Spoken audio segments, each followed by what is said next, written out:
and put it together with what the book says, or the text. So we're going to start with a math equation. It's on the top of your paper.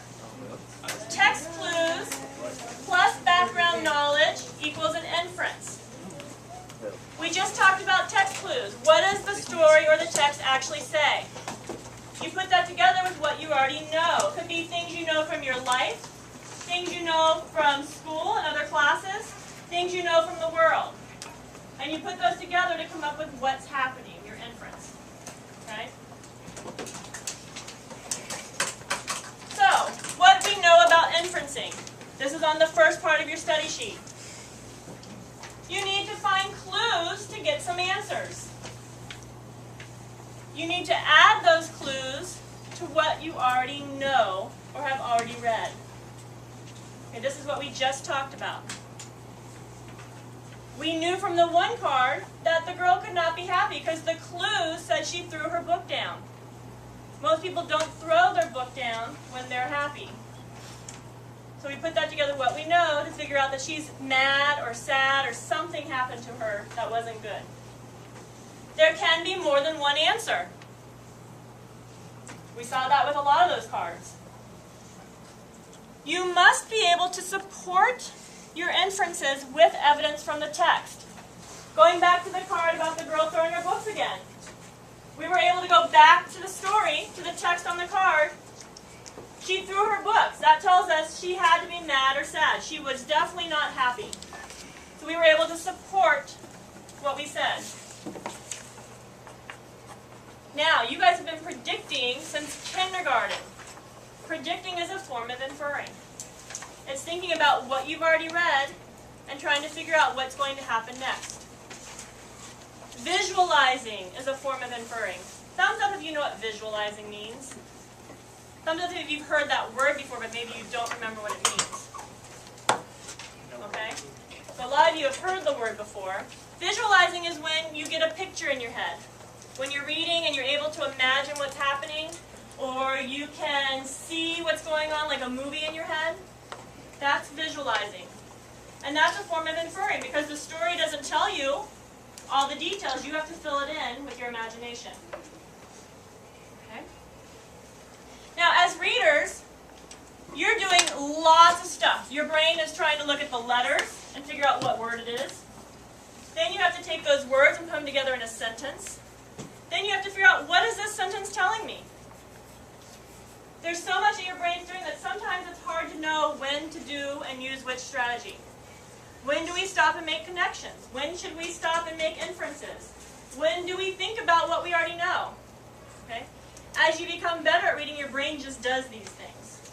But here are some clues to help you know when you should inference. When you get to a part of the text you don't understand. Maybe you're reading, you're like, what's happening here? This doesn't make sense. So you have to think about what you know is happening and try to figure out what could be going on. To help you answer questions as you read. Maybe you stop, why did the character do this? Why are they feeling that way? You have to think about what clues in the story can help you figure that out. And as we said, to help you make predictions and to help you better understand the story.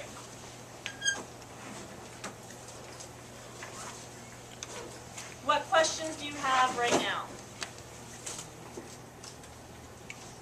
Everyone's good? Okay. We infer every day. Here are some of the ways that we infer. This is just a graphic to show you all the things. It's an umbrella. The umbrella is inferring, covering all the things that we do to make inferences. A lot of these we've already talked about. It is a lot. Making predictions. When you get to poetry or some of the stories that you've read, figurative language. What are they trying to say? If someone says, break a leg, they're not telling you to go out and fall down and break your leg. You have to figure out, you have to infer what they're saying. Visualizing. We just talked about that one.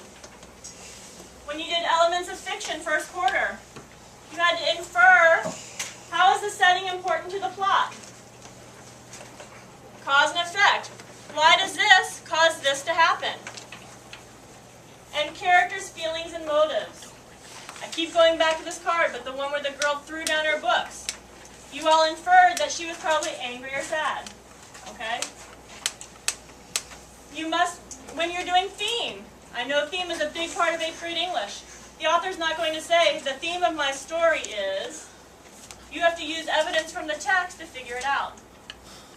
The same with author's purpose. The author's not going to say, I'm writing this story to inform you about elephants. Or I'm writing this to entertain you. You have to figure out, you have to infer why the author wrote this for you. Okay?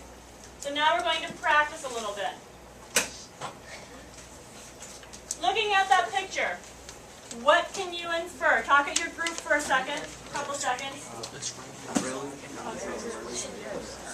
What's going on in this picture?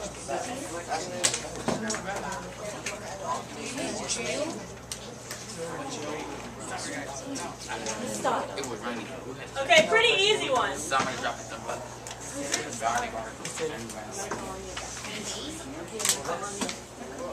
What's going on in that picture?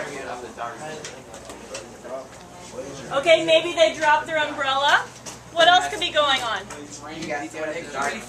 Hold on. I love how you're all trying to answer, but let's show respect. Yes, sir. You got scared of the dark. Scared of the dark? How do you get that from that picture? Because it's dark and it's raining outside. Okay. What else? What do we know about when there's a puddle of water and an umbrella? It's muddy outside. It probably just stopped raining, or it is raining and they went inside. Okay? Let's look at the next one, super easy. Let's say, I don't even need to give you time to talk. What's going on here? Snowball fight. Okay, I don't see anyone else in this picture, but yet you guys all knew it's probably going to be a snowball fight. What told you that? He has a snowball in his hand and get ready to throw it. Raise your hand if you want to answer. Raise your hand. I hear lots of conversation.